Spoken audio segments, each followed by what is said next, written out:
Chris Naravan Dracovin, Lord and Emperor of the Dracovin Empire, and welcome! It is time to continue my discussion on Hunter, the Reckoning. Of course, set all within the world of darkness. When we last left off, we've been introducing you to the world of Hunter, going over some of the basic information about it.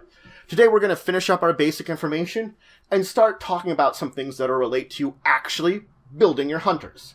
So first off, there is an important thing we want to talk about when it comes to introducing you to the world of hunters: the hunter language. The fact is, there are many mysteries that surround the imbuing, that which gave you your powers as a hunter, to fight against the monsters which stalk the night, tearing humanity apart. One of the more unique and interesting aspects is a language that all hunters learn, all hunters recognize. Now, this language comes in the forms of symbols, almost like pictographs. Something that I could put down the symbol somewhere and any hunter would recognize it. This is a gift of both language that one could read or write. It is referred to as the word that the hunters use to communicate with each other. A symbol of the word could represent that this area is dangerous, patrolled by certain monsters, or it could be under the protection of a certain hunter group that maybe you want to meet with if they are within this area. It can represent many different things. It's known to the hunters as well as any language they had before they became a hunter. Now, there is no actual catalog account of the language itself as of yet. It just seems as if hunters intrinsically know the language and can impart it in their own version of symbols. They could respond in symbols in kind very easily. Traditionally, they are just used for that. It could be used to represent warnings, talking about dangers, territories they shouldn't go, directions that they might need to go to find other hunters. This is one of those things that it's used for very simplistic means. And the fact is, because it's oftentimes integrated into urban art, urban tagging, urban graffiti, places that it very easily hides these symbols in amongst them. This is a language that is hidden in plain sight, effectively. The creatures and those that work for them have yet to recognize and understand this language, which has been a godsend to, of course, the hunters themselves. They have no need to worry about these creatures seeing their messages and recognize them, at least for now.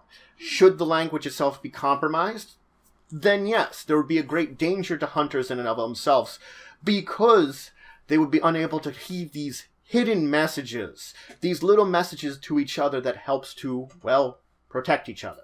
Now, as I've said, hunters intrinsically know very little of themselves and the world around them when they first basically become imbued. And eventually, though, contact with other hunters, with HunterNet, with other sources allows them to begin to understand the world that they're in. And there is a certain type of language that exists that has been built up through these current generations of hunters. Language which represents the various different aspects of their abilities, of the creatures they fight, of their own powers in a way. Now, this form of language, as I said, is good to represent the various creatures they fight, in particular, a lot of the threats they may come across. The fact is that this is relatively widespread, but it is very easy for a hunter to be raised in a situation, or to come into being in a situation where they don't have contact with other hunters, where they don't learn a lot of these. In this fact, you could have hunters that have terms of their own for a lot of the different things. Now, granted, when they are exposed to the overall world of hunters, of the network of hunters, they might be a little confused, but eventually they could learn that what their word represents to your word. Now, granted, they might still use their own personal word, and this is something that you could develop in your own character with your storyteller, but they also might have adapted themselves to using the words that are kind of intrinsic amongst hunters in general as they've been established in amongst the hunter society. It's up to you how much of the lexicon itself you're going to use appropriately in this manner, how much you're going to be connected with it, how much your character connected directly to other hunters right away, or not. Still, there are many different names and descriptors and bits of information for various creatures, because just as people are varied, a lot of the monsters that hunters fight are varied. So though there are some common terms which exist amongst them, the various description and details could easily vary. We've talked about on this channel vampires. There's many different clans, and each one has a different reflection. Think about a hunter, two different hunters, facing against two different clans of vampires and seeing different abilities, different descriptions entirely, and then trying to convey them back to each other. There are some joint language there, but there are also going to be differences and details that are changed that will affect the way that the lexicon is. Now, before each character was imbued, they were a normal person with their own beliefs, with their own goals, wishes, desires. You could have been religious. You could have been a devout member of the culture that you were in, keeping to the various tenets of it, or you could have just been someone that was coasting by on the very existence that you had.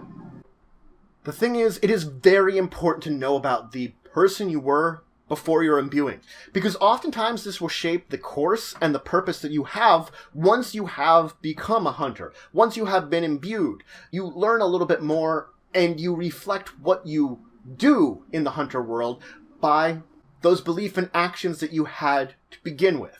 Some might seek to redeem the monsters around them, perhaps regain some semblance of humanity that they may have once had and lost. Others might seek to sacrifice themselves in order to protect the great good. Others will just seek to wipe out every monster that they can find in order to protect humanity. It's important to know about this time as an actual person, a time as before you were a hunter, because that's going to reflect into your creed. Your creed, which is your pathway as becoming a hunter, the goals of what you do as a hunter to a great degree. The creed is your role in the war against the monsters. Your creed is a direction you take here, a direction that you will use that is oftentimes directed by the three main virtues. You're facing a horrible world, and these virtues are what you're going to aim towards in a way. One of these three virtues in particular. Think about your creed not as your true occupation or a class as some role-playing games, but as a philosophy that you are attempting to follow in your actions. And these philosophies all center back on a certain virtue. A primary virtue which you uphold in the course of this war against the monsters. The three virtues take the form of the actual goal for the war, and think of the creed as the way you go about accomplishing this goal, the basic process that you take. Now, like with all things, though you might have the same creed as another hunter, each of you still might take about this process in a different way. So you can see the creed itself, though explained and usually expressed in different ways dependent on your character, they all have a basic concept of how they are accomplishing or filling out, basically getting to their virtue that they wish to have. And this is a primary way of understanding your philosophical look at the world of darkness, how you are going to react to the monster. The creed is your identity, your belief system, what you use to fight against the various monsters, what it uses to push you in the way that you fight against them, to deal with the horrors that they bring, and to protect those around them. It's a combination of all these things, a virtue and a creed, which make up truly a great part of your character. But that's it for today. So first off, I talked about the hunter's word, the special language, the secret language they have. Then I talked about the lexicon, the various words that you use to describe the things in the world of darkness around you, the creatures, your own abilities. And though there are some differences that could exist, this is the commonality of words. I started talking about your creeds, and the virtues that they represent, that they expound, and what they mean to your character. In the next episode, we are going to dive deeper into the creeds, and we're going to talk about the 7 different creeds that you have access to, and what each of them, what virtue they represent, and what it means to be a part of that creed. We might not finish up all the creeds in the next episode. We're going to get through a bunch of them. But I hope you're having a great day. If you have any great stories about playing in Hunter the Reckoning or any World of Darkness game, please share them in the comments below. I'd love to hear all about them. And until the next time, I bid you farewell.